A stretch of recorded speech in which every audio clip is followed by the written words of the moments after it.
where we host a space every Wednesday at 9 a.m. Pacific, 12 noon Eastern, to talk about developments in the world of UBI and meet with the people who are making it all happen. I'm Scott Santens. I've been researching, writing, and advocating for the concept of UBI for the last 10 years. For those new to the concept, UBI stands for Unconditional or Universal Basic Income. It's the idea that every individual in a society can and should be guaranteed a periodic cash payment without means test or work requirement in order to make their way in the world upon a firm foundation. I recently started the Income to Support All Foundation, or ITSA Foundation, which provides support to projects that aim to make UBI a reality through research, storytelling, and implementation. You can learn more at itsafoundation.org. I'm joined as always by my co-hosts, Conrad Shaw and Josh Worth, co-founders of Comingle. Comingle is one of the first projects we're promoting at the ITSA Foundation. Josh, want to tell people what Comingle is all about? Yeah, Comingle is a money-sharing app we're developing that allows people to pool a percentage of their income into a community fund that gets divided up evenly and distributed as a weekly basic income. The result is that members give money when they have it and get money when they need it, so that no member ever goes a week without income. You can learn more all about it at comingle.us. Thanks, Josh. Conrad, do you want to add anything? I don't think I have much to add today. Just a reminder that I put a post in the comments about other ways to get involved with all the projects we're working on with ITSA Foundation, Comingle, and the Bootstraps project. Great, thanks. So, let's get on to the news, what's been going on the last week in UBI. We don't have a guest today. Let's just talk about some news. What's been happening? Who shows up. Yeah. All right, so I guess first of all, I think one of the more recent things I'd like to talk about is once again there's been another new report out from another recent basic income pilot. This one was in Paterson, New Jersey, where 110 people got $400 a month for a year. And interestingly, the pilot participants increased their incomes significantly to $24,810 from an average of $16,604, whereas the control group ended up at $19,000.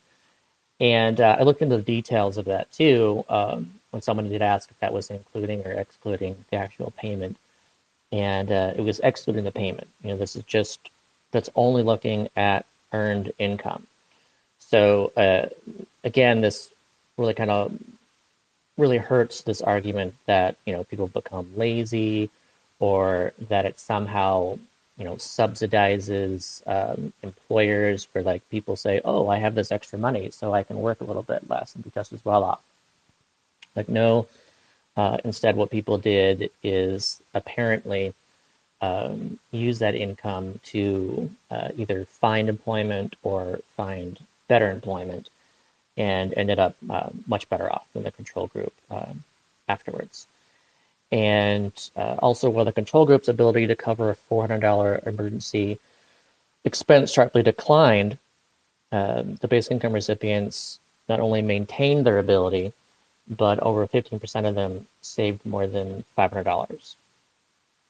And additionally, mental health improved, distress levels went down, and social ties within the community improved, and people did more work in their community. So again, this is showing, not only kind of individualized mental health improvements, thanks to less stress, but also this actually like helps grow the community. People just seem to generally get more involved. They feel there's like a feeling in reported in multiple basic income pilots where people feel that it's like because the community kind of cares about them, that they want to do more for the community, and that of course people who would already want to do more stuff for the community, like feel they have more time and more ability to do stuff in the community. How long did that one run? That was just another short one. It was a year. Wow. Yeah, and so it's interesting too how, again, this is one of the smaller ones. This is $400, and this is of course $400 per one person in a household. Mm-hmm. So this is the kind of pilot too that seems a lot more like Comingle in Yeah. regards to how Comingle would be about $200 per person, $400 per couple in a household. So I think that's really interesting to see the even like a small amount like that has such positive impacts, especially for increasing people's income. I'm really interested to see what kind of data comes out of Comingle in regards Mm-hmm. to the increases of people's incomes. Yeah, I mean that's very significant. Like, yeah. So the control group ended up at 19,000, so it's like another 5,000, almost $6,000. Yeah, yeah. I can get a little bit more into these. I'm staring at the table right now Yeah, with yeah, I on don't this mind it because this segment. we've been sort of, trying to model out how things are going to play out.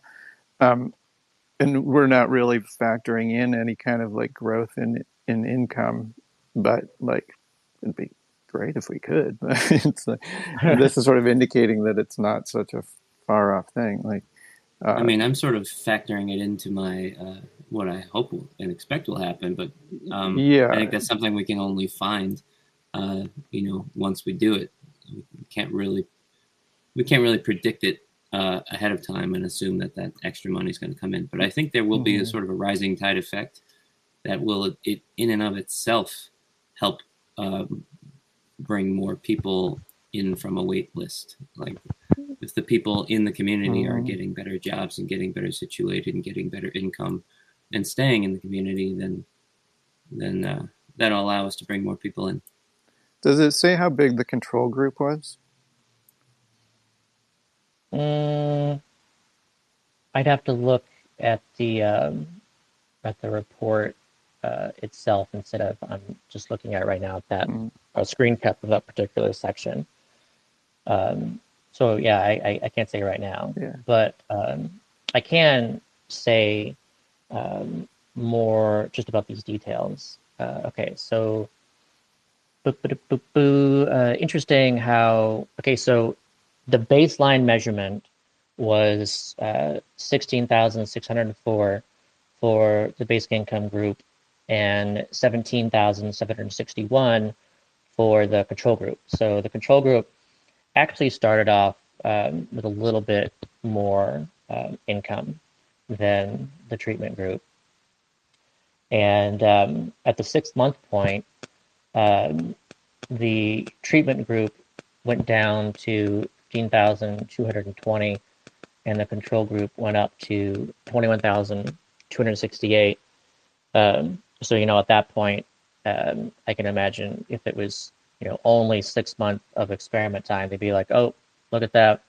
People got lazy and, the control group did a lot better. But then at the 12-month point, that again switched. Treatment group went up to 18,192, and the control group went down to 14,168. And then they measured again 6 months after the pilot ended, and the treatment group had gone up to 24,810, and the control group had gone up to 19,078. So comparing that final measurement to the beginning, the control group was up about, looks like 1,300, and the treatment group was up about 8,000. It seems statistically significant, but also all of these sorts of data feel so limited and they feel like they can be argued as cyclical, potentially like cherry picking data. Whereas I don't really believe that's it's incorrect, but it's why I'm part of why I'm really excited for the ability to do it permanently and a much larger scale of people. Like, what does it look like in Comingle after people have been sort of participating for 5 years. And you can actually also watch as you watch incomes grow up. You can watch who goes from being a net recipient to a net contributor, and sort of the behavior around that too. Yeah, certainly when it comes to these 1 year pilots and when they're so small, again, this was only a little over 100 people. It's you've got to have pretty large effects to get statistical significance. And in this example, it was statistically significant. But yeah, even then, it's just a year, so it's a completely viable argument to make to say that 1 year is such a short time that people actually purposely use that income to try to end up better off by the time it ends instead of treating it like it's permanent income. Right. So yeah, like a 2 year experiment is at least a step above that 3 year experiment. I feel that that's kind of like the minimum to really kind of look at this as more permanent, and then of course it just gets better after that. And I would just point out too that from the long-term experiments that we have, like Alaska being really this really long, large example that's been operating for the past 40 years, where people definitely treat it as permanent income. It has increased employment instead of decreasing it. And also like in North Carolina, where another long-term kind of natural experiment has been happening with the Eastern Band of Cherokee Indians, with their dividend that's about a little over $12,000 a year right now. So definitely like full-on poverty level basic income. That too has not negatively impacted employment and has actually had all kinds of positive outcomes. So we do know that from these long-term stuff that it's still positive, but it would be great if more of these pilots were, more towards 2 and 3 years and less towards 1 year. I wonder if we have all of this longer term data and larger population size and statistically significant stuff. I wonder if in some ways having these smaller, shorter pilots where you can point to 6 months in versus a year in and say this is meaningless or whatever, does it sort of give fuel to people, like things people can point to who are trying to disprove or dismiss UBI? Like is the benefit of a pilot like this, which has less concrete and defensible data, does it actually potentially hurt the movement, hurt the messaging with the public? I don't think so. I think that that just of the quantity of these reports that are coming out and are still to come out, it all points in the same direction. So even if there was a pilot that's a short 1 year pilot that showed some kind of negative impact, you could still have all these other pilots of the same length that showed positive impacts. And of course, someone who wants to make a case ideologically and doesn't really care about the but doesn't care about the evidence, and instead is totally okay with cherry picking, they're going to say that anyways. It's already just frustrating to see people ignoring all of the pilots anyways and actually pointing back to the 1970s experiments and saying that those were failures, even though those experiments didn't even show what they're saying. So it's like if people want to somehow claim evidence as being anti-UBI, they're going to do that anyways. So I just think the more pilots, the better. It all points in the same direction for anyone who legitimately cares about empirical evidence. This seems like a decent time. We've got some people starting to trickle in. For you newcomers, let's do some reposts and shares and get more people in this room. Yeah. Everyone, please retweet the space and encourage other people to join. That'd be great. So, moving on from Patterson and that pilot, there was another pilot released its first report, and this one is actually an international, pilot. This is another country. This is in Wales. Wales has been experimenting with the provision of a basic income to those exiting foster care there. So, kids who are under 18 and in government care, they are leaving care at age 18, and instead of essentially getting nothing or these kinds of normal stuff and ending up with the traditional worse outcomes, they're being provided a basic income, and it's actually a pretty high basic income too. It works out to around 1,280 pounds per month, and what does that equal to what's the conversion rate now? Yeah, to calculate that, but it's a pretty high amount compared to a lot of other basic income pilots, and this is for 2 years too, and this first report is really mostly about the baseline data. So it's really just showing where they're at right when they enter the program, and based on the timing of it, because this is not a program where it just immediately started at the same time. This is a program where it started, and then as these young adults turned 18, then they joined the program. So by the time the baseline data was done, the earlier people had already been getting the basic income for a little bit. And so besides the baseline data, they were able to, kind of just do some initial questions to see, what people were thinking so far. And as far as numbers, this is 635 young people are taking part in this. So that's certainly about 5 times larger than the Patterson pilot we were just talking about. And this is a federal government run pilot too, which also makes it a little bit more interesting. That's a good sample size. That's I did the calculation. It's like $1,600, $1,620. US, yeah. Yeah.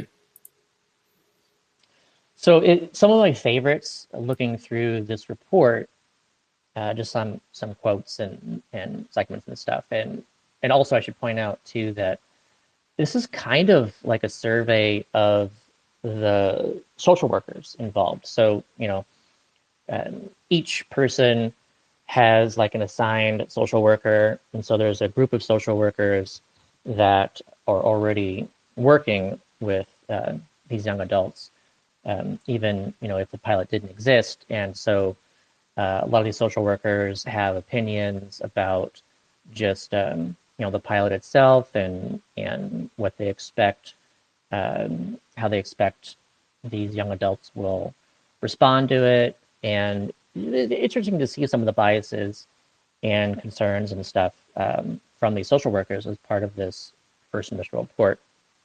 But one of my favorites is that one of the social workers said that some of these young adults have told them, we don't need you anymore. We can look after ourselves now. So that's like, on the one hand, kind of a concern where the social workers are like, you may feel that you don't need us, but you're going to, and these kids are just feeling just very independent, and whereas they would usually definitely need some help, thanks to the basic income, they're like, no, really, like we just don't need you anymore. So there's kind of like that, kind of parent-child relationship as part of this, where you kind of see this paternalism, this instinct of you young buck thinking that you don't need us, you're going to regret this. And, the kids are saying, no, really, we're fine now. It's really great having this basic income floor. Yeah, I wonder how many of these sorts of effects, like when a real UBI is being proposed and put out there, or when it exists, how many of these sorts of effects do you see where it's like people losing their jobs when the jobs are sustained by the existence of poverty, right? The ability to either the people who are, working against poverty in, I guess, what will have become the old way, like people working in nonprofits and things like that. If we show there's a much better way to handle it, kind of put them out of business, that, how many people are going to be affected by that in a way that they would sort of be against it. I don't know how many people are, like, a lot of foundations say things like, oh, we'd love to, put ourselves out of business, but I don't often Right. believe them. Yeah.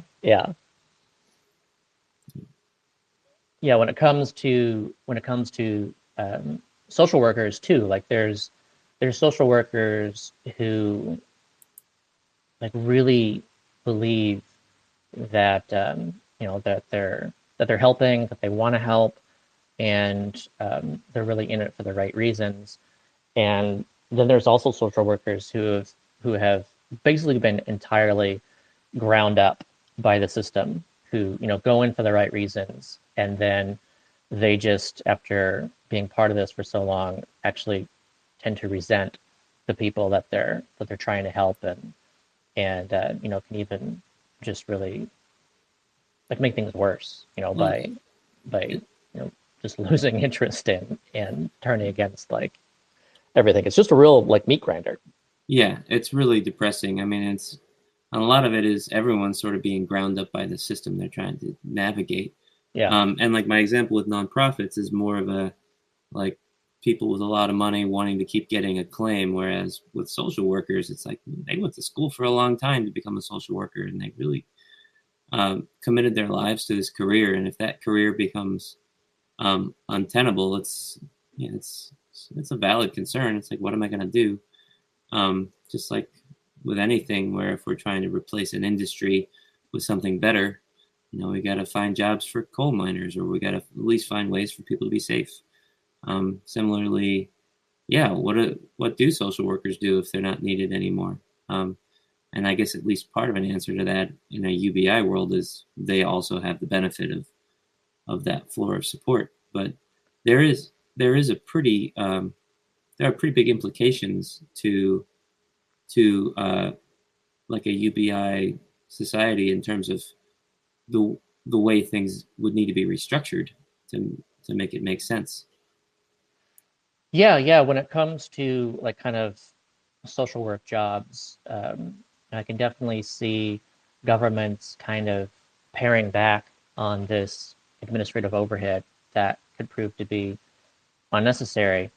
And at the same time, there's definitely still going to be a need for like real nonprofits that are like really interested in helping people and like even connecting them to their basic incomes. Like when it comes to homeless people, that if there's a big difference between someone having like a right to a monthly income and maybe they don't know it exists, especially at the beginning part. You're going to need people to help connect everyone to the basic income system, and it's going to be really helpful to actually help these groups and help the people themselves get connected to a basic income. So I'm also interested in seeing like what kind of data is going to come out of something like the Wales pilot, where let's say you can look at the participants who either say I don't need you anymore, and they stop even like really talking to the social workers, or also those who they don't really feel that way, but also they don't really reach out to the social workers. And then you've got people who continue to kind of combine their basic income with the assistance from the social workers. And, if you kind of look at those two subgroups, if there's enough people in each group, maybe you can kind of tease out if there's like an added benefit from the social workers, or if there's kind of a lack of benefit. It'll be interesting to see. It also makes me want to imagine UBI as a system, as a program, society-wide, being a little bit like artificial intelligence for society. You don't have coders sitting there trying to make it happen. You have a system that adapts and learns in real time at the point of interaction, like the people themselves. It's sort of a much more hands-off, I guess, sort of a machine learning approach to society. It's very decentralized and fluid, I guess. And so, in a world, I guess there's a similar potential for sort of automation-based job loss too, if a lot of our jobs are based on like delivering these benefits and things. If we look to a potential world that's 30 years in the future, where we basically have an automated social support system, then yeah, there's whole industries that become sort of redundant, and we need to talk more and more, as we already do, about like, what does a world look like where we don't need as many people doing as many things to get everything done?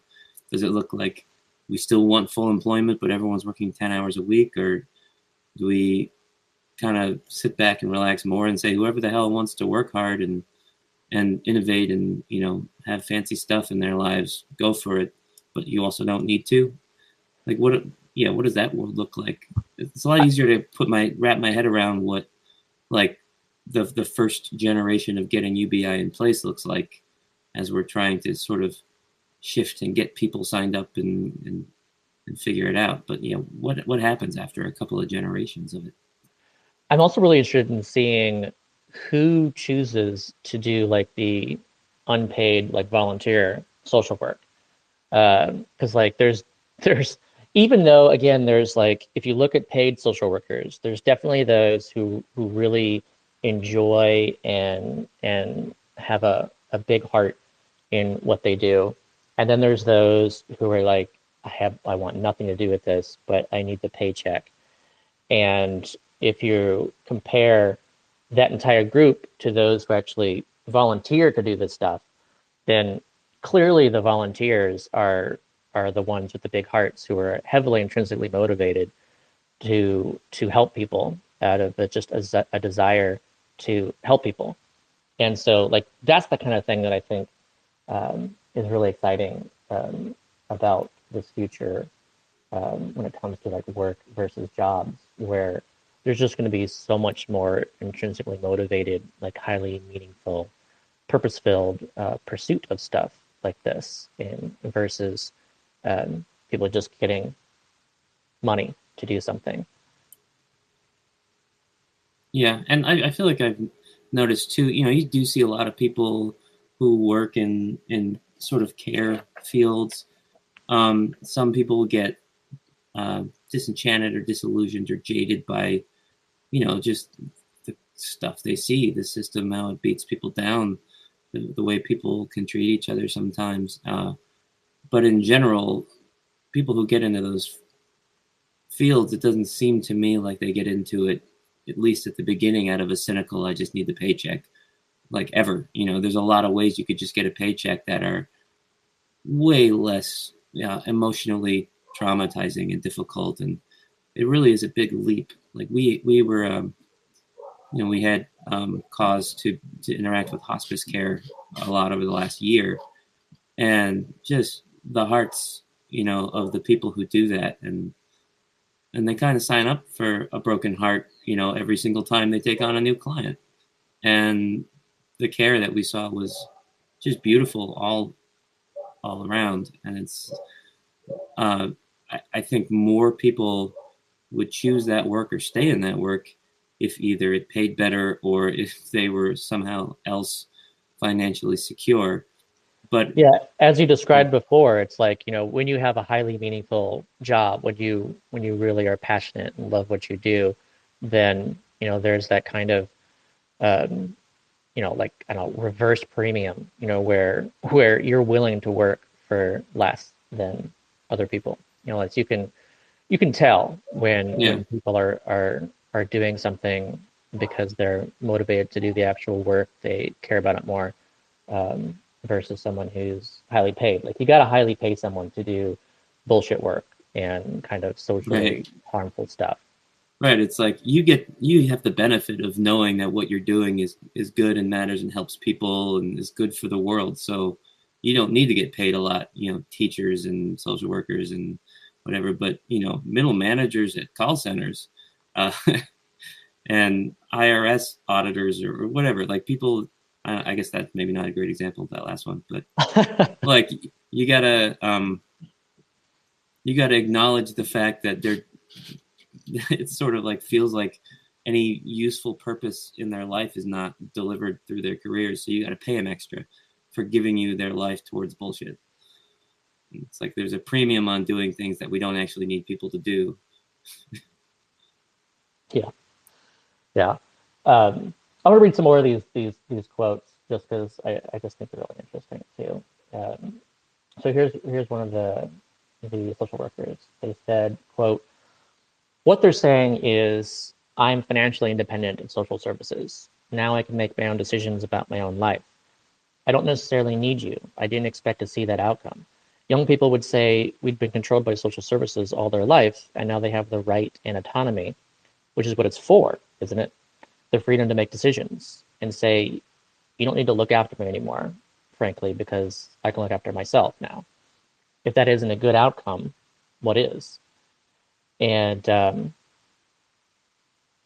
another one, another kind of finding from this so far is that many of the participants are already beginning to focus on better future jobs, and they're refusing 0-hour contracts, um, which the social worker, even defined as or described as absolutely brilliant to see.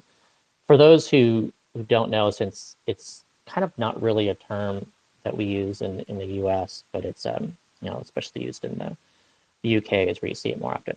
Is 0-hour contracts, or when like you don't even know that you've got a job, but you may not work that week. You may not work the next week. You're guaranteed 0 hours. So Like a temp. yeah, like people will take these jobs and they'll be employed, but they'll just be screwed, because also, how are you supposed to find another job? Because at any point you can be called up, to do that job that you're currently hired for. So yeah, it can just be a real kind of trap. And so the social workers here are just very encouraging that these young adults are essentially just refusing all 0-hour contracts and instead actually using their basic income to look for actual, like, better, Yeah. more secure work. I mean, one of the stories we saw with the Bootstraps participants for our docuseries was this couple, a trans couple in Ohio, and it's a right to work state. And basically, what that meant for them is they could get fired at will and didn't have much recourse.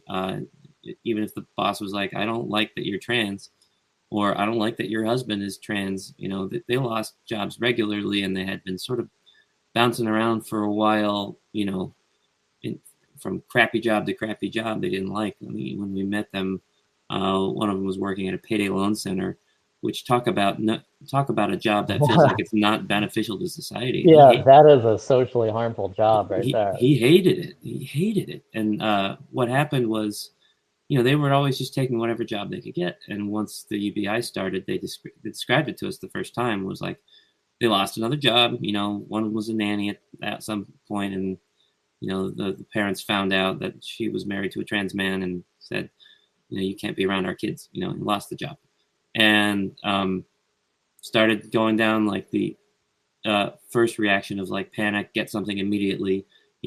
get another job before like I should be getting another paycheck, right? And her husband said to her, he's like, wait, hold on, we can take a breath. Like she waited like an extra several days. It doesn't even take that long.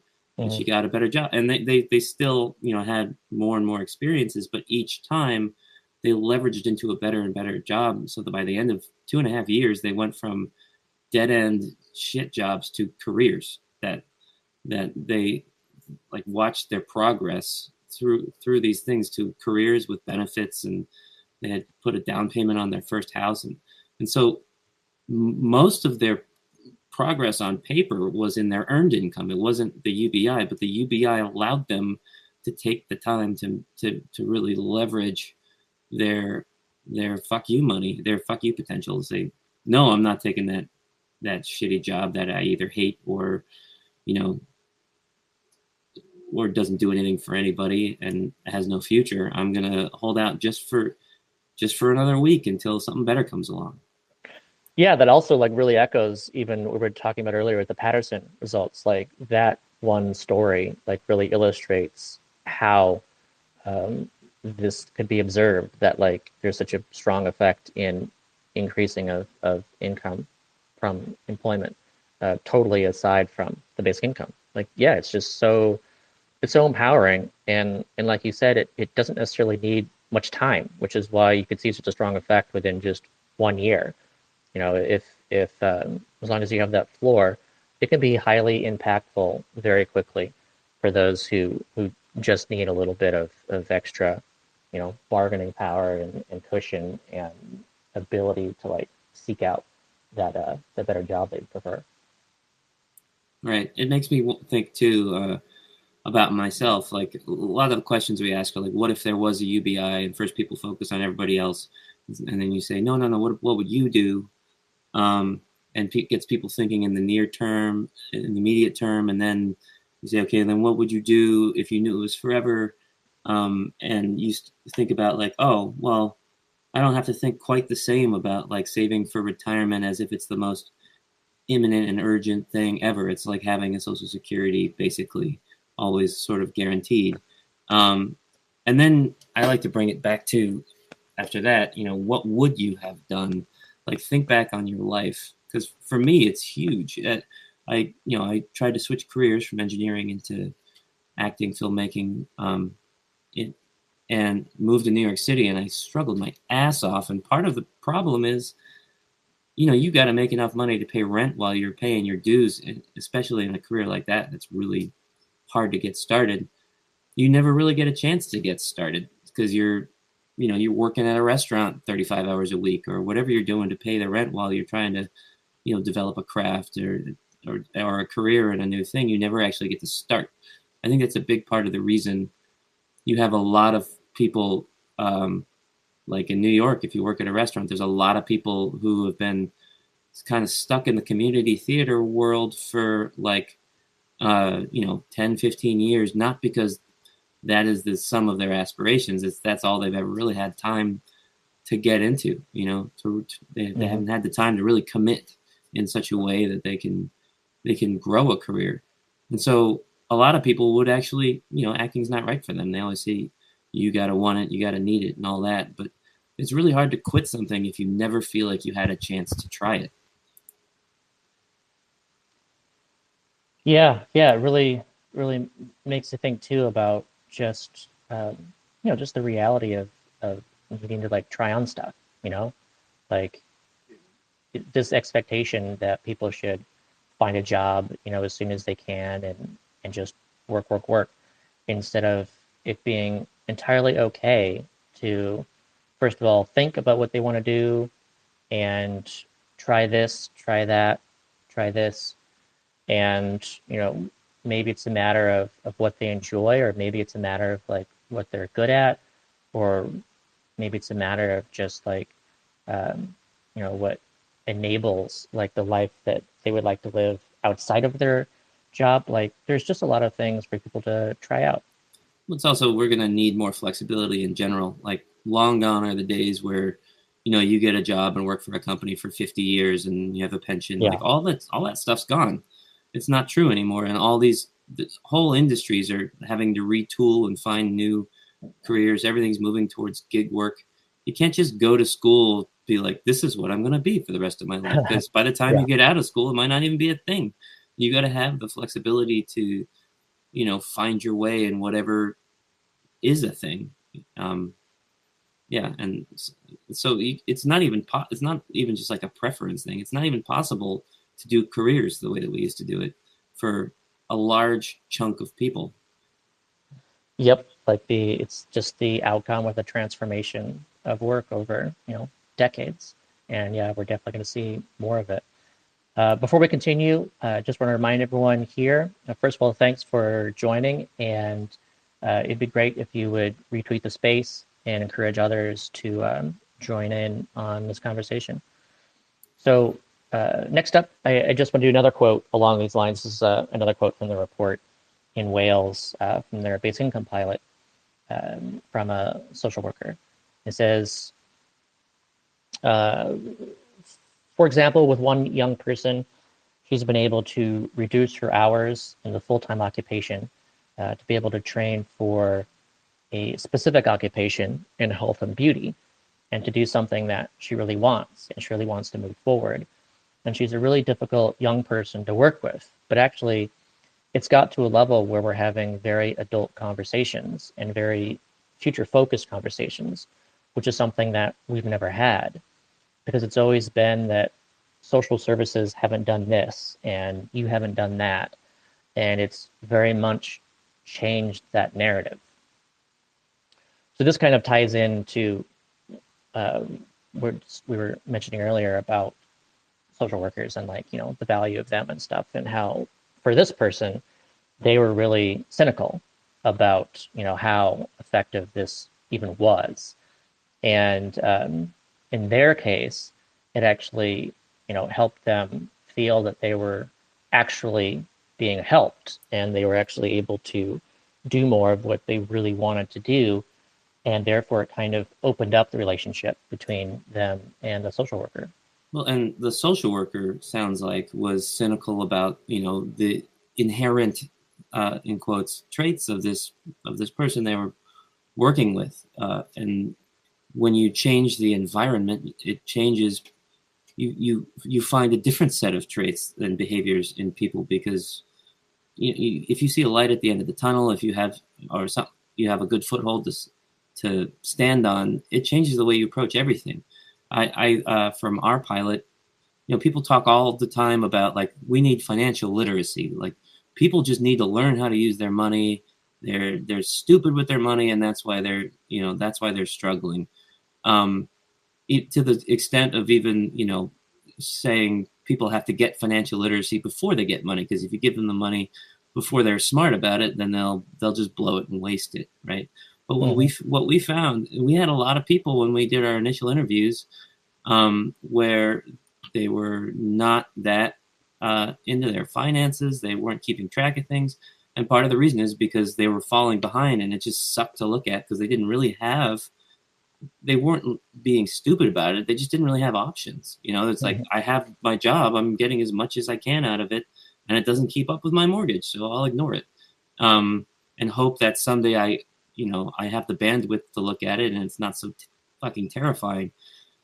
We had one of our participants come up to us, like, we had pointed out to their embarrassment that, like, let's go down your list of income and outgo each month. And when they hadn't done that exercise, and we came up with a negative number each month, and it kind of felt silly for not looking at it. But what we found from a lot of people when the basic income started coming in, they got very interested in their finances. They took themselves to financial literacy school, and they started getting apps. They started planning because all of a sudden it kind of made sense to do so, and like that one family, they were on the verge of foreclosure, and they hadn't been opening the mail that was telling them they were about to lose their house. And 2 weeks later, they felt like comfortable enough to open the mail. Not only did they stop it in time, but they saved their house, and it was incredible. Like what we saw was people immediately, once they felt like some sense of security and some sense of hope for the future, started tackling all sorts of things in their lives, whether it was their aspirations and things they wanted to do for a long time and were just waiting until they felt like they were in a better place, or things that had been daunting them for a long time and they'd been procrastinating on because it just felt overwhelming. They just dove right in, and they got real smart about their money. It's just they just needed the opportunity. They needed the support. Yeah, I'm visualizing like someone like drowning in the water, and you know, someone is like blaming them for, you know, like, geez, you're so irresponsible with your lack of swimming ability, and you know, you throw them a life vest, and then suddenly it's like, oh, that was helpful. Like, now I can actually start thinking about you know, like getting back to some you know, boat or land or something. But yeah, if you're, it's just ridiculous to actually look at people without income and, you know, just blame them for it and say that they're just irresponsible with money, when a lot of these decisions are really due to a just a lack of money and the overwhelming feeling of it, or also just ignoring the fact that people with low incomes can actually be like incredibly incredible managers of their money and able to make like a dollar go is so much further than someone with a higher income. Well, it's also ignoring the reality of their lives in general too, navigating the system. Like if you're sitting in a financial literacy class, but you're hungry, you didn't sleep last night, you have to keep your money in your sock, and you have to get out of that place and back in line for the shelter by 4, or you're going to be on the streets tonight. And someone's trying to teach you about how to use money that you don't even have. You Yeah. know, how are you going to commit any of that to functional memory? Whereas it's kind of like housing first. You know, the idea that people need to be presentable before we'll put them in housing. It's like, no, it's a lot easier to get presentable when you have a house to sleep in and you have a place to take a shower. You got to give people money before they can get good with money. It's sort of the whole premise behind an allowance. You know, you need practice with it. And that's the other thing I like about UBI, that in the design of it, as opposed to like a big lump sum or an annual thing, is if it's like, well, we did it weekly. It was like $230 a week per person. And so there's also the issue of like, what if they blow it? It's like, well, it was $230. They get to try again on Wednesday, you know? And there were things people did where they took a swing, they invested in things or whatever. Didn't pan out. You know, we had one guy got screwed over by FEMA and put all this money into fixing up his house after Hurricane Florence came through, so that he could get what they said he was approved for, which was support. Like, they'll pay you back after you put this money towards it. And then they retroactively denied him, and he just thrown all this money away. But that was like, you know, 6 to 9 months into the basic income, and it was still coming, and he got to try again, right? And that's an example that wasn't his fault at all. He was trying to be really smart about it, and on paper he was. But, you know, whether you screw up in Vegas or you get screwed over, you get to keep trying. You get to keep learning, and learning is by experience is by far the most powerful way people learn. Yeah, exactly. I always like to remind people that failure is not something that you necessarily want to avoid. It's actually really important to fail and fail repeatedly, because that's really the only way you're going to learn, and that it's the only way you're ever going to find like the real success that you're looking for. You just have to be able to fail over and over and over and over and over again. That's a good thing. So yeah, let's go on to the next piece of news, and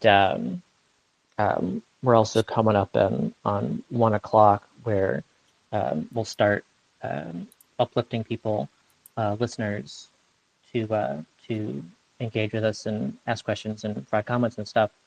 But there's still 2 of the big pieces of news that I want to cover first, or at least as part of this through the next hour. So the next big thing is there's been some new news in South Africa, and again, for those who don't know, South Africa has been one of the hotbeds of the basic income conversation post-COVID.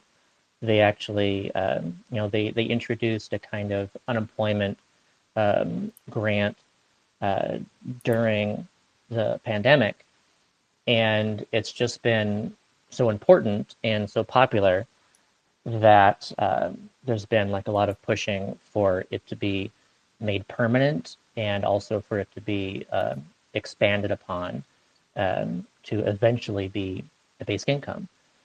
And so most recently, the president of South Africa announced that they'll be making this temporary grant permanent, and that they're going to adjust it upwards soon.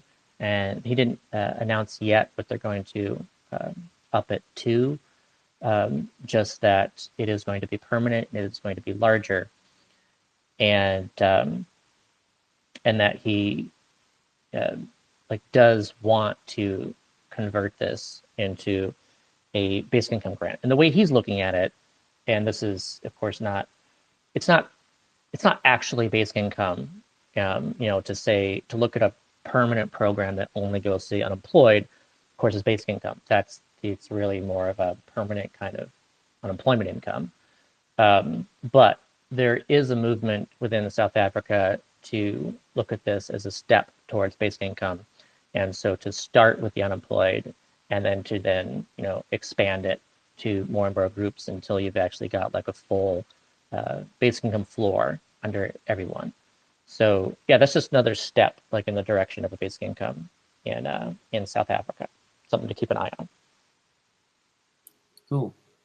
Should we, anyone who wants to start chiming in and ask questions or, talk about something relevant, feel free to hit that request button and we'll bring you up. And this is the part of the conversation where we do that. And let's see, the next piece of news that I wanted to make sure to cover is the news out of India. And that news is out of a particular state and party. And let's see, this is the Indian National Congress Party. It's either known as INC or just Congress, for short, I believe. That party in a particular state, this is Andhra Pradesh, has announced that if it wins, the upcoming elections there, then this major plank that they're running on is what they're calling a universal basic income for families. And so this is again, it's not technically a basic income because it's only going towards families, and it's always going, with kids, and it's only going towards low-income families. But they are running on this and saying it's universal basic income, and there's a lot of excitement around this. And the amount converted by purchasing power parity is equivalent to about a $218 per month payment here in the US. So, not exactly super large, but again, from what we've seen, that can be pretty impactful. It's kind of more like the enhanced child tax credit. Here in the US, the average payment for a family, which went to about 9 out of 10 kids, almost 40 million families, was around $430 per month. So we did see some, really strong impacts here. And with that amount, it cut child poverty almost in half, and it had all kinds of other, positive impacts too. So it's interesting to see. with India's elections happening, it was kind of expected, I think, to see something somewhere, because we saw this like the last round where Indian elections in India happened. So I find this to be a promising development, and it'll be interesting to see if like other parties kind of run on their own versions. If there's other stuff like this in other states in India, if this is something where a national party suggests something like this too, we'll see. But I do think, yeah, this is another, I think kind of a hotspot for basic income again in India, and it's good to see. Cool. I had one that I saw recently. Maybe you know more about it. I just remember I got an email recently from one of the listservs I'm on about I think someone raised like $50 million for support of formerly incarcerated people. That maybe I don't know how much of it was to be delivered as cash versus services, but there was a chunk of it that was meant to be essentially done like the like a basic income for recently released people. Have you heard about this? Center for Employment Opportunities, I think it was in California. That was like a national program, right? That happened during the pandemic. Maybe I sort of tuned out from a lot of this stuff when all the results were the same, but I got this email recently. I think looks like there's a yeah, if you got the email, there's a campaign asking California legislature for another $25 million to keep the program going. So I guess that's something people can I don't know, follow along and support. It's reentrycash.org. Yeah. I don't usually have as much information, folks, as Scott does when I do some Wow, news. this is big. We need to write this moment down. We've got Matu on here. Would you want to talk to him? Because he was asking to speak. Oh, yeah. He was first here in the room, so he should be allowed to. Yeah. Let's see if I can figure out how to bring him on. I just uplifted him. You got him? Okay. Yeah. He should be showing up soon unless there's some kind of, space error that can happen. Right. You there, Matu? Yeah, I'm here. Am I audible? Thanks for joining us today. Yeah, we hear you. Yeah, thank you. Thank you, Scott, Conrad, and Josh. It's always a pleasure listening to you guys every Wednesday. I really love the conversations. Just two things I wanted to comment on. And and first is what Conrad was talking about when he said financial education. I have been in situations where I've worked for companies that are doing for financial inclusion, and most of the things they usually advertise or what they usually say to sell their product is that they are offering financial education. And when you go to the field, you come to realize that most people know how to manage their money. It's very hard that you're going to come and tell somebody this is how you're going to do your budgeting, or this is how you're going to utilize your funds. The case is always that the funds are limited. It's not that the person does not know what to do with the funds. And like Scott, what you said, it's always about trying and failing, but eventually they know how to manage it. So when we're talking about a basic income, when we are giving out the money to people, you cannot say that you are including it with a financial education, because basically that one is usually said so that you can give some level of control over the funds you're giving somebody. And a basic income should be unconditional, so you cannot tie it to that clause. And again, it's important that you're going to find that individuals who are normally receiving a basic income, they are working with very minimal finances. It's going to be very hard for them to juggle all they have to do with the small amounts they have. So yeah, I don't I really think it is not something that we should really go hand in hand with basic It's just income. such a demeaning Um, kind of approach where you're like, second, just sorry. Secondly, there was that basic income to do with South Africa. There's a point I wanted to highlight, which is that what has really pushed them to consider or has really pushed them to actually continue on with what they were with the COVID relief fund, which they were giving out, and it actually worked out very well. That now they are considering rolling out a full basic income to the population. Is that the country faces a big amount of unemployment, Yeah, which is huge. which is actually similar to what my country is facing right now. And what they realized when they gave out the COVID relief was that it was boosting businesses and actually reducing the amount of inequality. So that those are the two actually major things that are actually making them push for now for the basic income.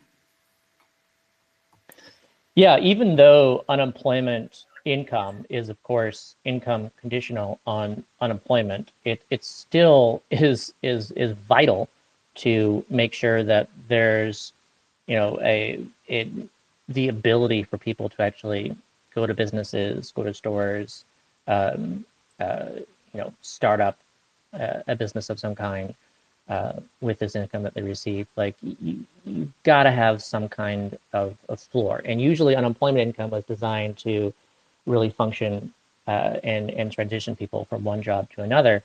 But when you have such high unemployment, I believe South Africa's unemployment is still right around 50%. I know it was that high at some point. I think it's still that high, but it's really high. And the last thing you want to do is cut off people's income because then you're just going to go right down into a massive recession that's impossible to get out of. Like that's why unemployment functions so helpfully countercyclically to actually get income to people during downturns. So yeah, South Africa, there you got to have that money to actually keep these small businesses going, or else they'll just go away. Google says their unemployment is at 32% in Q4 of last year. Sorry. Lastly, on that point is that what they are actually pushing for, it's something we had. There was in our country, that is Kenya, there was a presidential candidate who was previously vying on the promise that when he gets on board, he's going to provide a basic income to all the unemployed youth. It's not a universal basic income, but it's kind of like a basic income. So I can say it is something which people already can see that it's viable, and it is something that is actually in need in this part of the world, because you're finding out that governments they have a lot of wastages, and on the ground actually people don't have much to go by, or they don't have there's no money flowing in between people, and a basic income to just individuals, even if it's not to everybody, to just like the youth, it's something that can actually propel or can push a lot of economic activity to happen. So in this part of the world, it's very interesting to see how it will unfold in South Africa, and actually if we are going to roll it out. It does make me sad though to see, or concerned to some degree to see, unemployment again being compared or conflated with basic income. Because basic income is essentially unemployment without the hangups. The hangups of unemployment that is meant for people who are unemployed. essentially pits the income against employment. It creates this incentive structure where it hurts you to get a job, whereas UBI does the opposite. And unemployment requires the monitoring of whether or not you're looking or getting or whatever a job, which has a lot of its wastefulnesses, and it sort of creates almost an exact opposite effect in some ways, where instead of supporting people like we were talking before and going and looking for better and better jobs, it creates a direct disincentive to getting a job at all. So I hope more examples of people universalizing it in other countries start to take shape, because this is always going to be something I think that holds back the success of and impact of any one of these proposals. Yeah, the challenge of any unemployment system, and what's important for people to understand is just imagine someone, if you've got an unemployment income of $1,000 per month, then it makes 0 cents to accept any job that pays less than $1,000 per month. And if it's anywhere close to that, let's say a job pays $900 per month, well, that still doesn't make sense. And if it's $1,100 or $1,200 per month, it makes some sense. But then also, you're really only, if it's $1,200 per month as a job, you're really only getting paid $200 a month for Right. 40 hours of work potentially. Yeah. And does that make sense? Well, no, unless you really love the job and hope that it can lead to other things. So really the only incentive that there is to actually just hopefully find a really good job and turn down all these not quite great jobs, part-time jobs, even stuff like internships or something. There's just a lot of stuff that's disincentivized, and people don't want to stay on unemployment. A lot of people just don't enjoy that at all, contrary to people saying, oh, they just enjoy your time on your couch eating potato chips or whatever. But also we all experienced that during the pandemic. It was not fun to be locked up at home, not being able to really afford anything except your basics. It's not fun. We all want to do something. We all want to find something, and basic income really makes that possible in a way that unemployment income does not. And with the pandemic, we had a great example of the difference between these things. A lot of people conflate the unemployment insurance in the U.S., the extra $600 a week and all of that, with basic income, whereas I say it was essentially the exact opposite. It really did disincentivize work. If you're getting paid even half as much to not work, then let alone getting paid a lot more than people were making it work to, then you can't fault someone for staying home to both stay safe in a situation like that and make more money and spend more time with their kids. It's just being smart. But the thing that can be I think pretty well equated with a UBI was the stimulus checks. Yeah. And you can make the case that the unemployment kept people from working, because it absolutely did. It even did that to me, like before the pandemic. I was on unemployment for a stretch when I was in school, and I wanted to work, and I got a job doing some humiliating catering thing, dressed as an elf for some bankers, and I made like $100 in a shift, and they took $95 out of my unemployment check, and I was like, oh great, I just did all this for $5. No way.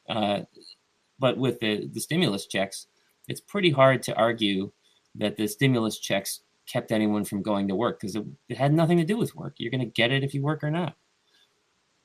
So that's more like a basic income. Yeah, the closest thing was the stimulus check, and it's really I don't know. I would say shameful to compare unemployment insurance during the pandemic to base income, because not only was it different, and much higher than traditional unemployment. I mean, this was a very specific circumstance. This is a pandemic. That people did not want to get sick. They didn't want to get their loved ones sick. Yeah.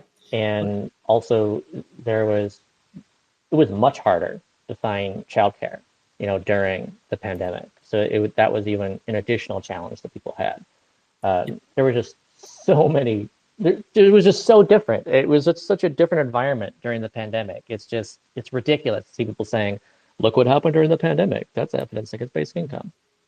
I mean, I do think if we frame it right, it makes a really interesting case study as to why unemployment insurance is not a basic income and should be replaced by, or to a degree, by things that are more universalized and not put against working.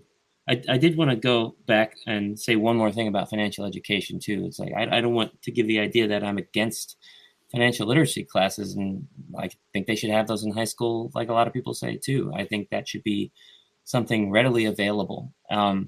It's making it mandatory that is counterproductive and nonsensical and condescending.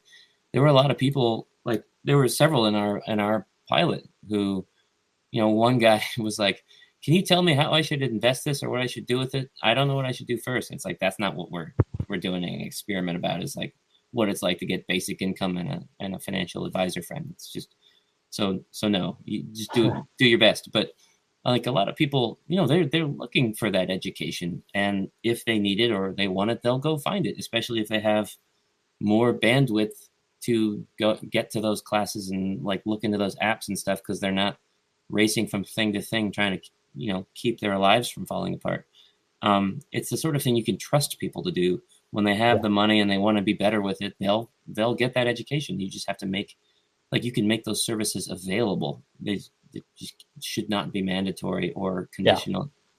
Yeah, absolutely. Like I've even seen evidence of this too from this is one of those like small details from the 1970s experiments where this actually wasn't necessarily financial education, but they did have a group of people who needed to do like mandatory job training, like in addition to the negative income tax payments that they got. And then there was a group that didn't. So there was this comparison that they could make, and people really thought and I think if you ask most people, what happened, they would say, "Oh, well, of course. Like it's even if you have that money and you have this education and training and stuff, then clearly you're going to end up better off." And actually, it resulted in people being worse off, and that was like really kind of confusing. And like, well, what's the story there? Like, why did this like extra training lead to people being worse off? And the hypothesis was that this was time out of people's day. This was something that they weren't necessarily interested in. They needed to do something that wasn't like the best fit for them, whereas the people who weren't required to do that, even though they didn't get that training, they could if they wanted to, and they also could just not do it and do what they felt they needed to do, and the results were better. Yeah, your time and your attention are your most valuable and precious and limited resources, and people are taking that away to give you money. It's sort of it can be a negative trade. Sass, thanks for joining us today. Nice to see you here. Yeah. So I'd like to tell two things about how conditional welfare hurts employers. The first one's very simple. I'm talking about unemployment here. That because of the bureaucracy of how it all works, as an employer, I can't tell you how many interviews I've scheduled and then people just don't show up, or people show up and go through the process and then we hire them and then they disappear and they ghost us. And it's in order to keep their unemployment, or to get back on unemployment. So they'll work for 2 days and then they'll quit. And that it sucks as an employer to go through 100 resumes, pick out 30 to call, 20 pick up, schedule 15 interviews, 7 show up, 4 make it to the second interview, and you end up with 0 new employees at the end of the day. It's insane. The other is a recent story. I have to keep it as anonymous as possible. So this is an employer and an employee, both of whom I know. And this employee has a disability that has just led to them getting fired over their adult life pretty regularly. They just haven't been able to find stable employment. But then this employer, they started working for this employer, and it's a great fit. It's the perfect exact niche. The employer loves them. Yeah, they're a little difficult, but it's totally worth it. And they're finding ways to work with them, and they want to give them raises and promotions, and it's really, really awesome. But a year ago, the employee applied for SSI disability, and they just got approved. And through a third party is actually how the employer found out, not through the employee directly. And I was there when the employer found out. And I've been talking about UBI for a while. Mhm. And they've been kind of fighting me on it. And when they heard that the employee would have to reduce their hours because they just got approved for disability, the employer was just livid, just like off the wall, just so angry. They were like, what the hell is this broken system that incentivizes people to not do great work that they want to do? And I was like, welcome to UBI. Like, and it was so funny because I was sitting there and they kept coming up with all of these, like, they kept trying to come up with ways to work around it. To like make it so that this employee could continue working all of the hours and doing all of the things. And every single thing they kept coming up with, I was like, well, actually, there's a bureaucratic mechanic that prevents that from working. And I went through that on 4 or 5 different ideas that they came up with. And they were like, this is so ridiculous. Like, we have such a great relationship with this person, and now like this is like bad for both of us. Like, it's just awful all around. But yeah, so it's like conditional welfare is not just individuals who benefit from UBI. It's like employers will benefit from UBI too, because conditional welfare just absolutely wrecks the labor market.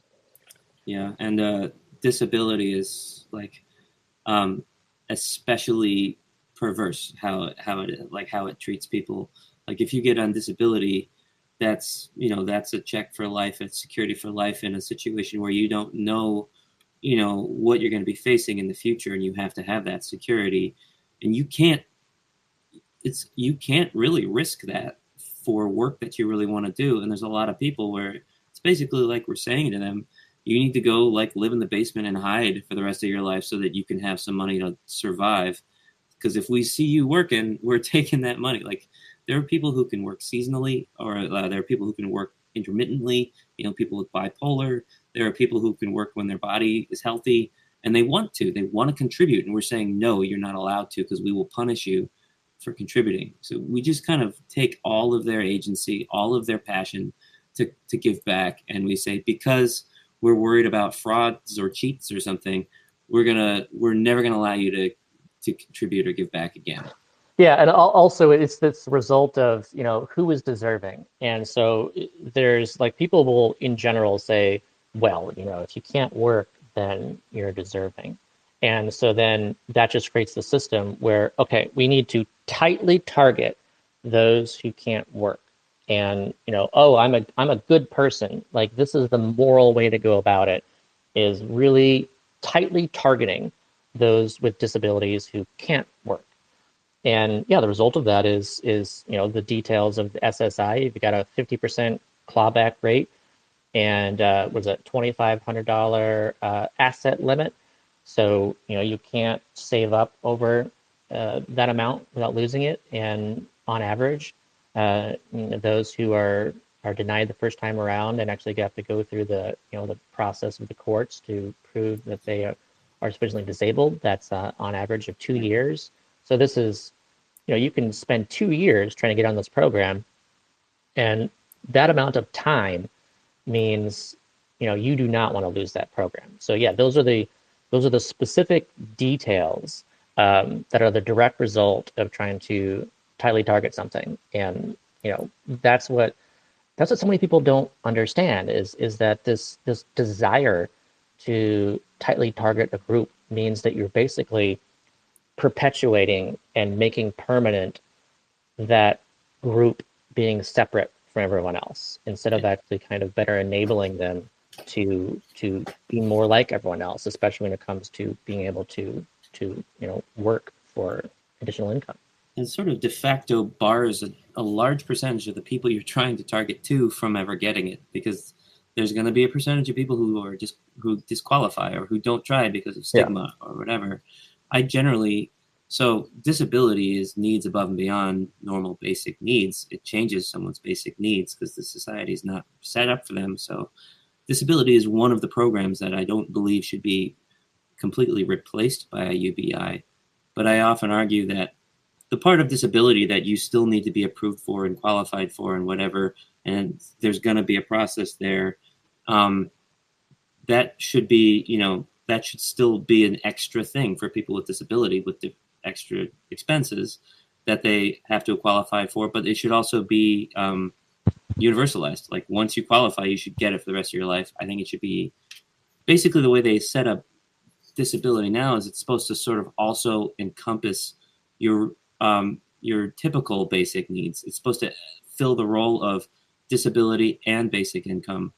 Whereas if we gave everyone a basic income, we could shrink the amount of disability payments so that, the sum total is still the same. But if someone's getting $1,000 a month or whatever, while they're applying for their disability, those whole 2 years aren't so much of a nightmare.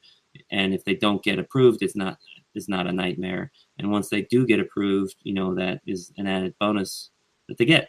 It's just, if we make these things universalized and take anything that can be effectively taken out of a conditionalized and targeted and bureaucratic program and turn it into, and just roll that into the basic income, everything becomes a lot easier, not just for the government to, implement, but for everyone who has to live within the system.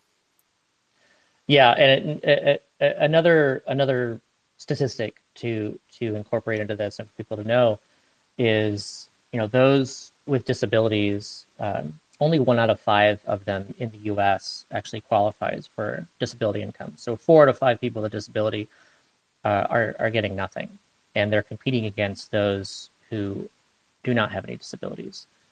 And so when it comes to thinking about the results of such a program and reforms to existing disability programs, like you can imagine a universal payment where everyone's getting $1,500 per month, and maybe those with disabilities get an extra let's say $500 per month.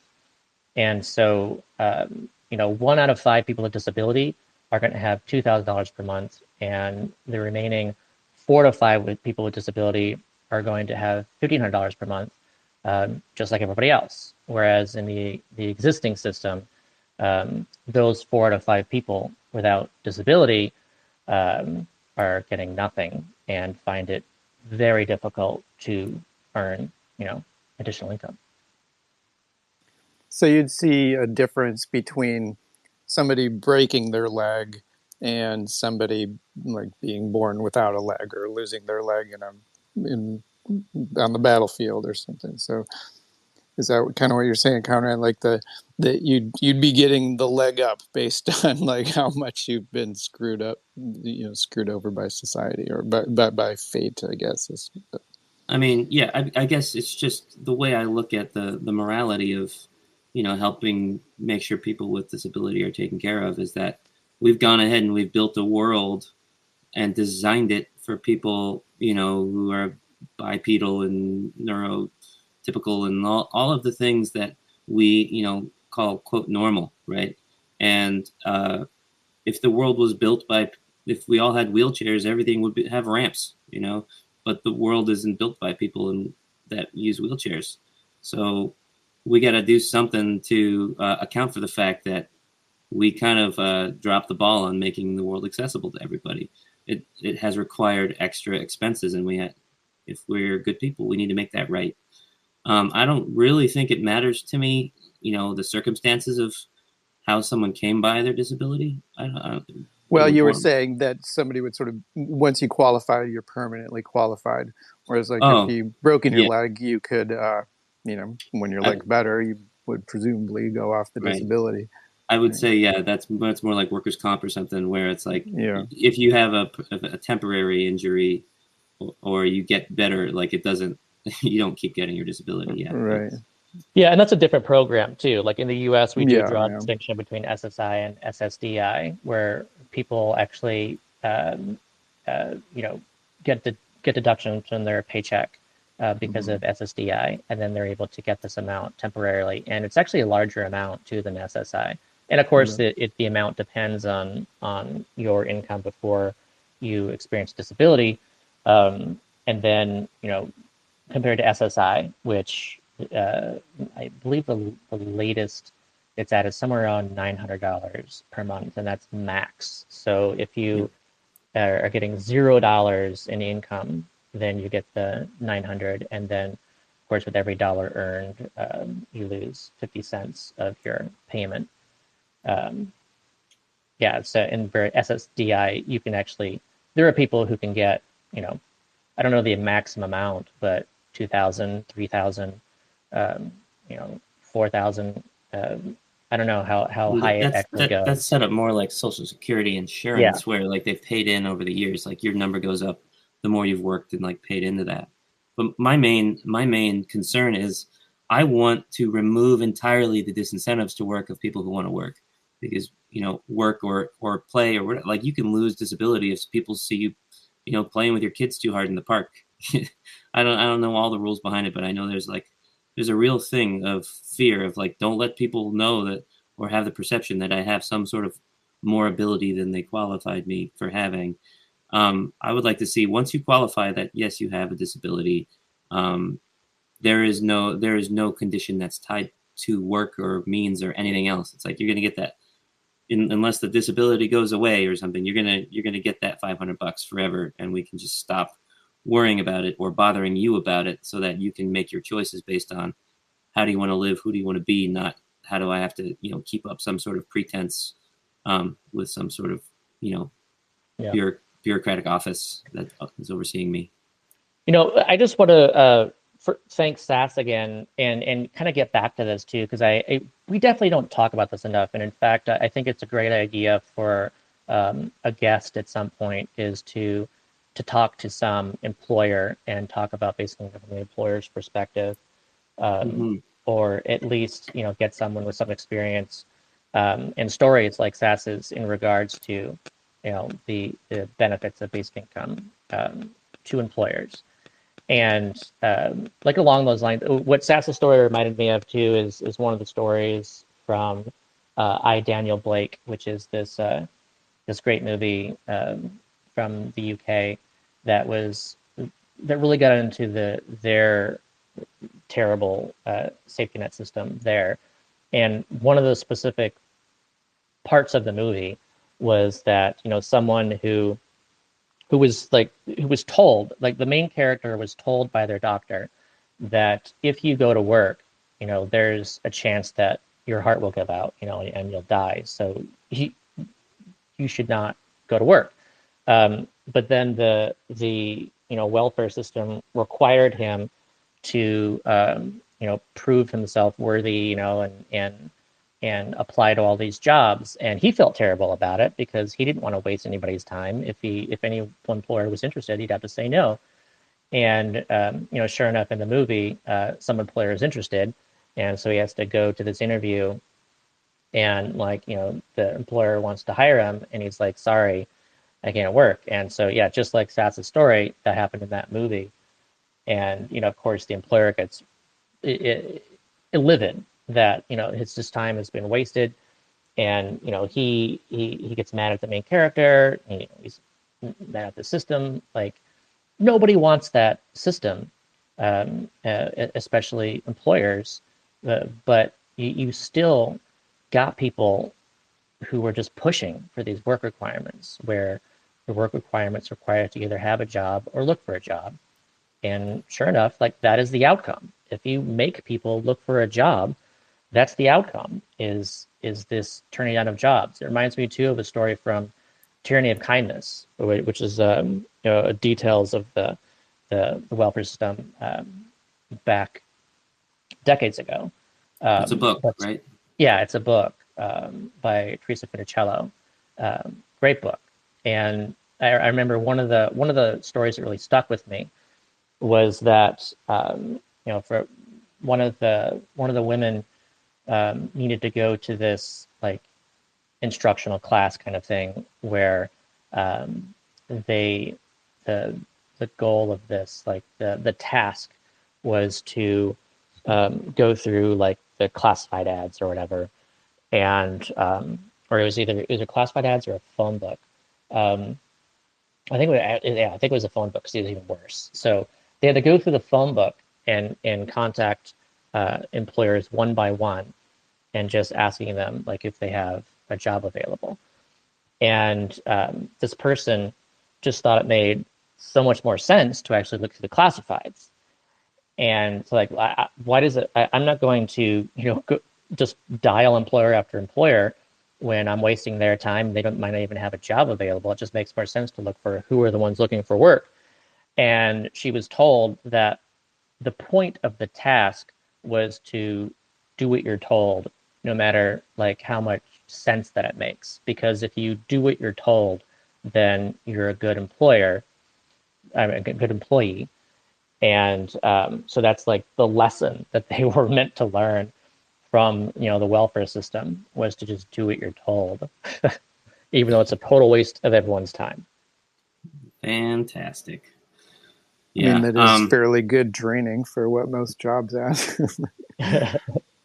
There's another part of the employer side of the equation that I like to go to too, and I think it's something that is more appealing to like more conservative minded people, where we've set up this whole system essentially where we put so much onus on businesses, small businesses, large businesses, whatever, to be like the last stop, protector of our people. Like you have your healthcare is tied to your business. Why does it have to be that it's so hard to leave a job because you don't want to lose your healthcare? If we had universal healthcare, we could be a lot more fluid in where we work and what we do. And for the business, they have to come up with a way to provide healthcare plans for their employees. That's the whole thing. That shouldn't have to be their business.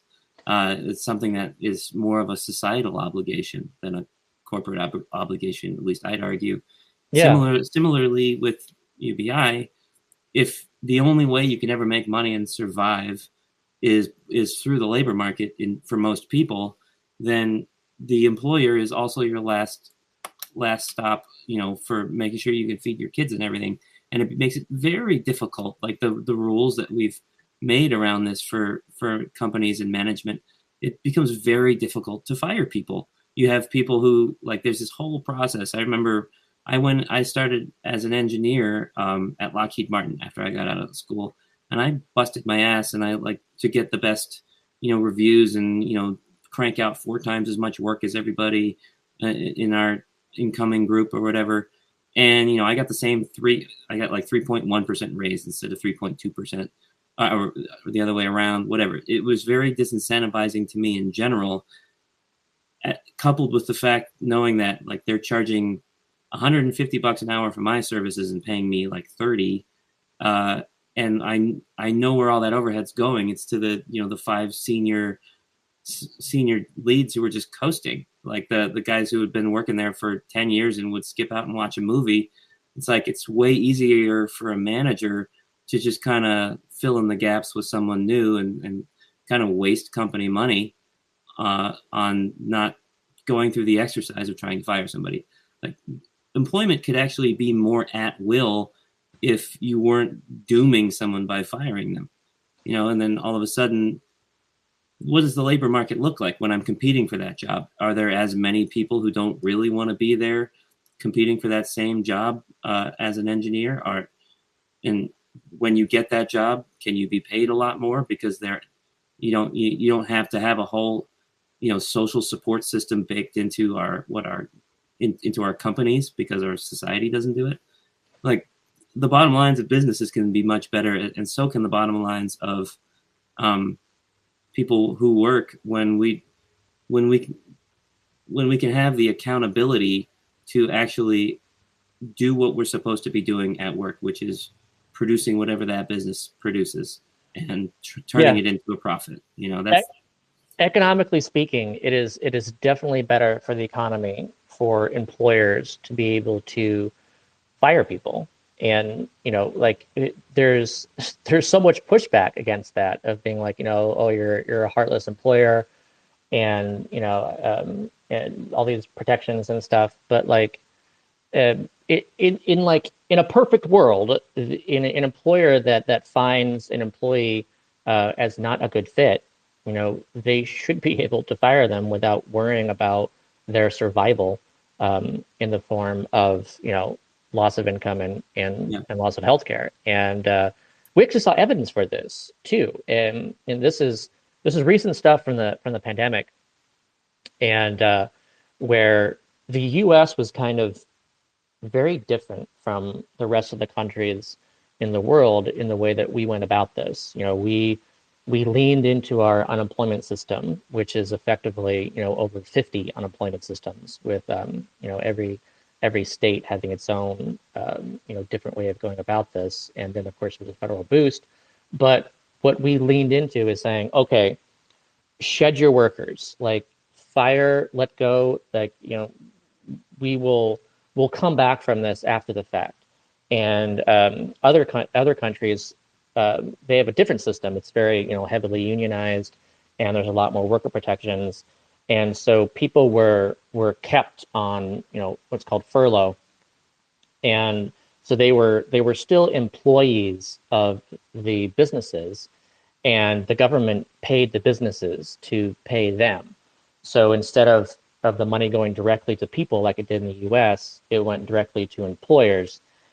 And the logic was that they're going to be able to bounce back faster from this because they have all those same employees, and that's a supposedly better way of going about it. But then the lesson from the pandemic was that the U.S. is just way above the other countries in regards to GDP growth, and just how quickly our economy just came back firing on all cylinders. And part of the reason that's the case is because all of these people who lost their jobs, so many of them spent that time, reskilling, looking for the next job. They were pickier about the next job. Like, so many people changed work, and that changing of work was really good for the economy. Like, that kind of dynamism is great. Like the more people are able to quit, and I would argue too, when it comes to employers, the more people that they're able to let go, and the easier it is for people to then find the next job, through having an income floor, through having some kind of ability to retrain easily, to go back to school easily. Like, that's a much stronger economy. And yeah, UBI can make it possible. And it makes the economic choices of the labor side of the labor market much more value driven. Like, we had one person who's a conscientious person in general in our pilot who, was dealing with a situation where his wife was severely ill, and the number one priority for him was to get good health benefits. And so he quit his job as that he loved as a personal trainer, and he was doing well as that, who worked for himself, and he went to go get a 9-to-5 working for an oil and gas company, because it's like, great benefits. I got to be able to provide this for for my wife. And it's like, if you take that need to make that decision out of the equation, then more and more people can do things that they feel like will be their best productivity, the most good they can bring to society. Yep. Eric, thank you for being with us again. What would you like to share or ask?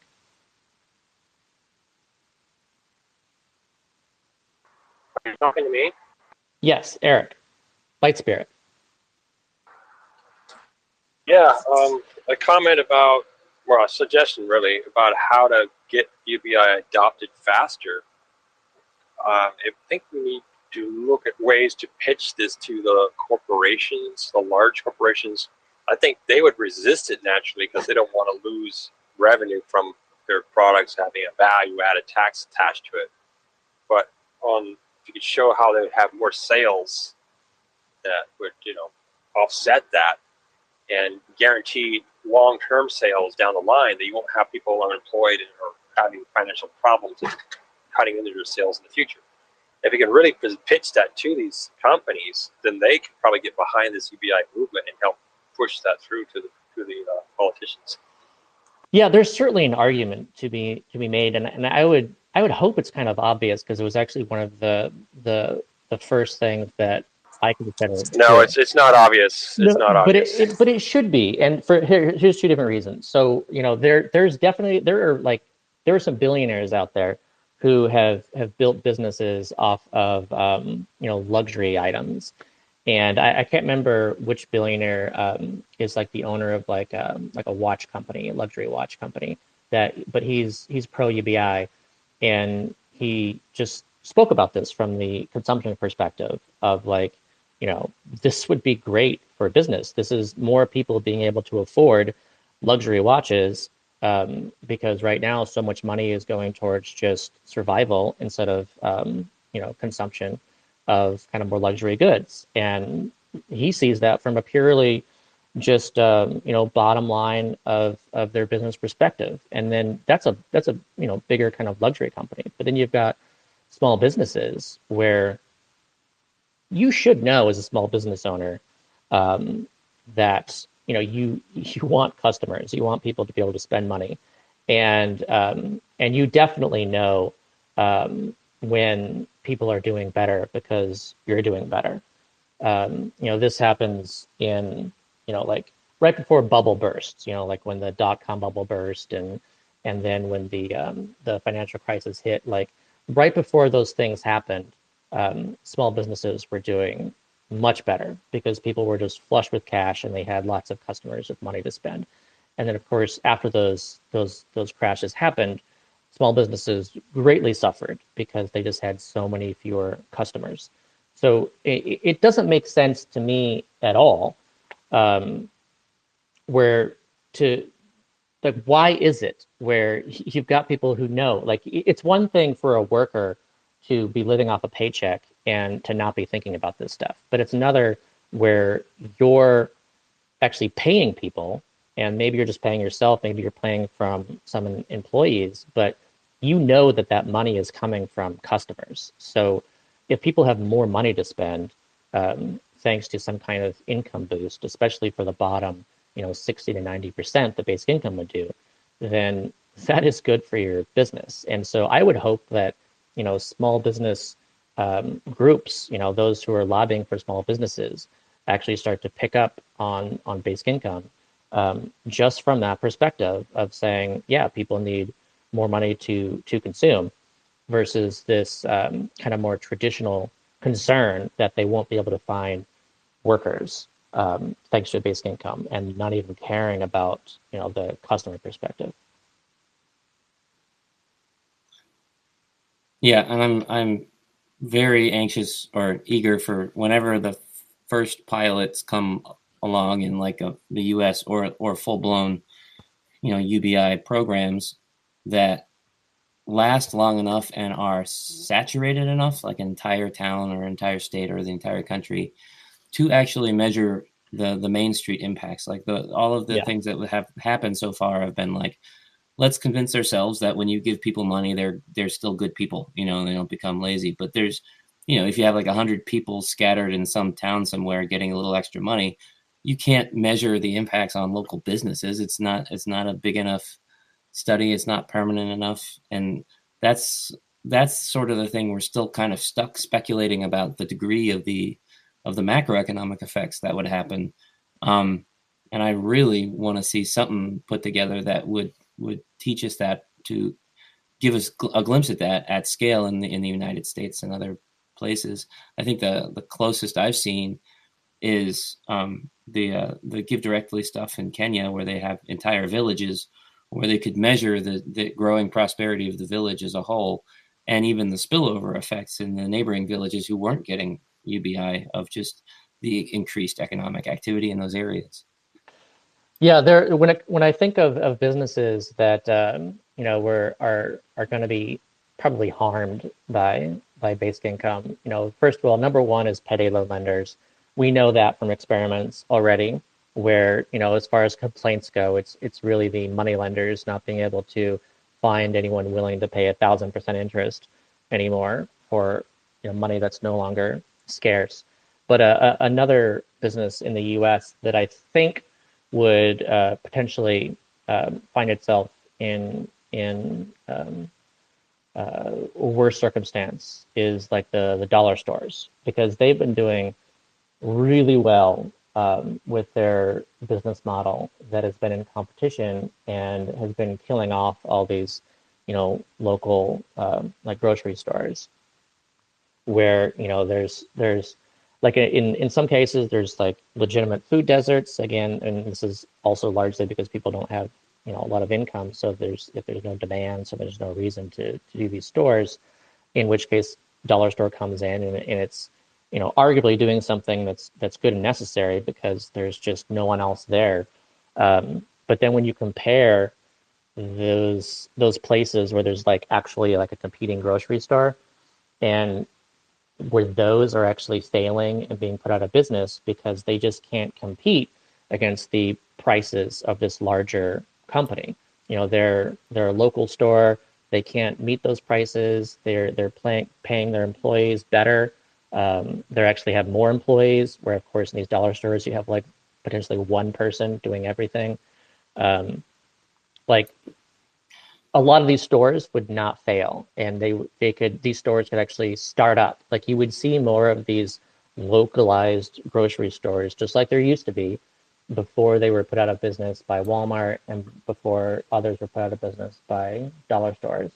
That's the kind of thing where, again, small businesses and those who support small businesses and those who say small businesses are the backbone of the U.S. economy, like they're all the ones who should be demanding universal basic income. And then when it comes to these other businesses like dollar stores, they, depending on location, could find themselves outcompeted. Well, it's all these industries that sort of thrive on poverty or need the existence of poverty to perpetuate themselves. Dollar stores is one, and like sweatshops and things that get outsourced to overseas, where people can be vastly underpaid in certain areas, is the same sort of thing that happens here, where if you have a population that's dominatable and extortable because they're desperate, then you can crank down your prices and beat out competition by taking advantage of that. Another example is like the recycling industry is largely narrative driven, and it's largely bullshit. It's largely a sort of a long con by fossil fuel and manufacturing packaging companies to make people think it's okay to have all this single-use plastic floating around and like just throw it in the blue bin, it's going to be fine. And they can successfully hide the fact that like only 2% of it actually gets effectively recycled, and 90% of it goes straight to the landfill, because we don't actually have eyes on it. We used to ship it to China until they stopped taking it. And then we ship it to the giant trash piles where it gets burned in all these poor countries where people, they don't have the ability to refuse it.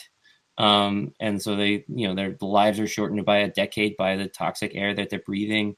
And the people who are the trash pickers who go and sort all this mostly useless plastic are all people who are, deeply impoverished, that'll sit there hunched over a pile of trash all day.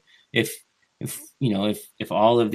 any of these places has a basic subsistence level, of support, no one's going to take that job.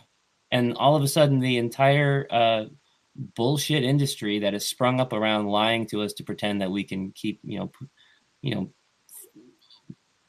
pushing a shitload of plastic through our economy, it has no legs to stand on, because the legs it stands on are the legs of the poor, Yeah, it also reminds me too of just how ridiculous the argument is that, and I hear it so often, that like these bad employers, these low wage employers are going to use basic income as a subsidy. to like reduce their wages. And I'm just like imagining again that one person in the dollar store that is like acting as cashier and stocker, and or like as we talked about like in a previous space, like the person trapped in the back. Right. This is, you are not going to be able to reduce their wage. It's the opposite. If a dollar store wants to have an employee, they're most likely going to have to pay more, and they're most likely going to have to hire more employees, because you're just not going to put up with being the lone employee in a dollar store getting paid shit wages to do a job that you hate. Yeah. If you have a basic income, it's just not going to happen. Yeah. Why would you do it? There's no point. Like, you'll be just as fine staying at home and taking that week that, the people I talked about before took to find a better job. I think people worry that, like, who's going to clean my toilets? Who's going to do all this shit work that we currently get done, because someone will do it because they need that money. It's like, no one's going to do it because they need that money. People will do it because they want that money. And you might have to take the worst, most awful or dangerous jobs and actually pay them what they should be paid, which is more. There should be a premium on doing stuff that sucks.